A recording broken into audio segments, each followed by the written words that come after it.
প্রথমে আসি রক্তিমবাবু আপনার কাছে, কারণ চিন্ময় কৃষ্ণ প্রভু থেকে শুরু করে একাধিক বাংলাদেশের প্রত্যেকটা মুভমেন্ট নিয়ে আপনি গভীরে গিয়ে সাংবাদিকতা করে আসছেন বিগত কয়েক বছর ধরে এবং তারও আগে থেকে।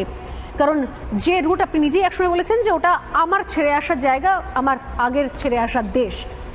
বর্তমানে বাংলাদেশ যে জায়গায় প্রত্যেক মুহূর্তে তার ঘৃণা, তার বিদ্বেষ এবং বিশেষত খুব স্পেসিফিক্যালি বলতে গেলে এই যে সেভেন সিস্টার যার কথা বলা হচ্ছে, সেই সেভেন সিস্টার নিয়ে প্রত্যেক মুহূর্তে ইউনূসের উস্কানিমূলক মন্তব্য, সেভেন সিস্টারকে নিয়ে আপত্তিজনক মন্তব্য যা আমাদের দেশের জন্য, দেশের ইন্টিগ্রিটির জন্য যথেষ্ট মানে বিরক্তির একটা জায়গা, এবং অনধিকার চর্চা দিনের পর দিন করে যাওয়ার পর আজকে কিন্তু সেভেন সিস্টারের রাস্তা, উত্তর পূর্ব ভারতের রাস্তা পুরো বন্ধ হয়ে গেল বাংলাদেশের জন্য, ব্যবসার ক্ষেত্রে বন্ধ হয়ে গেল।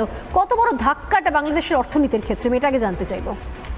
না দেখুন, এটা খুব বিশাল বড় ধাক্কা, কারণ বাংলাদেশ ভারতের দিকে তাকিয়ে থাকে। একসময় কলকাতার মানুষের দিকে তাকিয়ে তারা থাকতো, বলতো যে কলকাতার মানুষ নাকি ইলিশ খেতে চায়, সেই ইলিশ তারা বন্ধ করে দিয়েছিল। তারপর কিন্তু আমাদের এখানে ইলিশ নিয়ে আর সেরকমভাবে কোনো ইয়ে নেই। আমি যে কথাটা বলতে চাইছি, দেখুন আজকে এই ধাক্কাটা কিন্তু পড়বে বাংলাদেশের সাধারণ মানুষের উপর, কারণ বাংলাদেশের সাধারণ মানুষ পুরোপুরি এই ভারতীয় পণ্যের উপর নির্ভরশীল।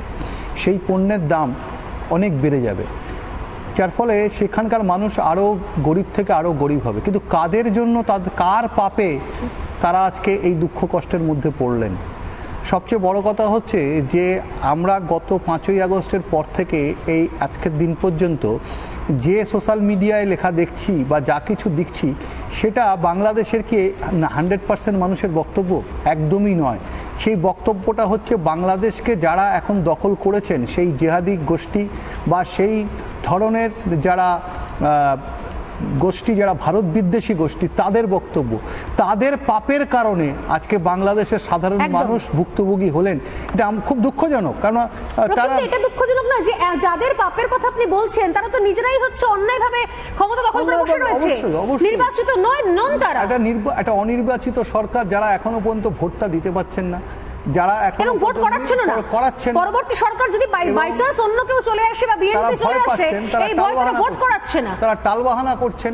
তারা টালবাহানা করে তারা চেষ্টা করছিলেন যে যারা বাংলাদেশের মধ্যে যেন ভারত বিদ্বেষটাকে একটা চূড়ান্ত জায়গায় নিয়ে যাওয়া যায়, কিন্তু তারা সেই প্রশ্নে ব্যর্থ। তারাই চিল্লাচ্ছেন। দেখুন, ভারত পাকিস্তানের যুদ্ধ হচ্ছে, পাকিস্তান তাদের উপর যে ঘটনা ঘটিয়েছে, যা কিছু করেছে, যে 30-40 বছর ধরে তাদের উপর অত্যাচার করেছে, সেই অত্যাচার তারা ভুলে গেলেন।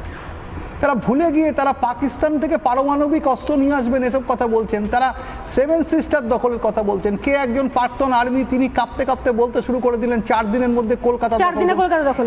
এই যে কথাবার্তাগুলো, এই কথাবার্তাগুলো তারা কি করে, মানে কোন বেসিসে, কোন ভিত্তির উপর দাঁড়িয়ে কথা বলছেন? শুধু কথাবার্তা নয়, আমি বলছি বাংলা, আমি এখানে বিমলদাও রয়েছেন, বিমলদা শুধুমাত্র কথাবার্তা নয়, আমি দেখছি যে বিগত কয়েক সময়তে ইউনূসের যে অত্যাধিক চায়না প্রীতি, পাকিস্তান প্রীতি এবং পাকিস্তান পর্যদস্ত হয়ে যাওয়ার পর, ধূলিসাৎ হয়ে যাওয়ার পর একটা দেশ, এবং জায়গা জায়গা থেকে বিদ্রোহ, একদিকে বালুচিস্তান, অন্যদিকে সিন্ধ, অন্যদিকে খাইবার পাখতুনখোয়া, এবং পিওকেতে পর্যন্ত আওয়ামী অ্যাকশন কমিটি অ্যাক্টিভলি ওদের বিরুদ্ধে,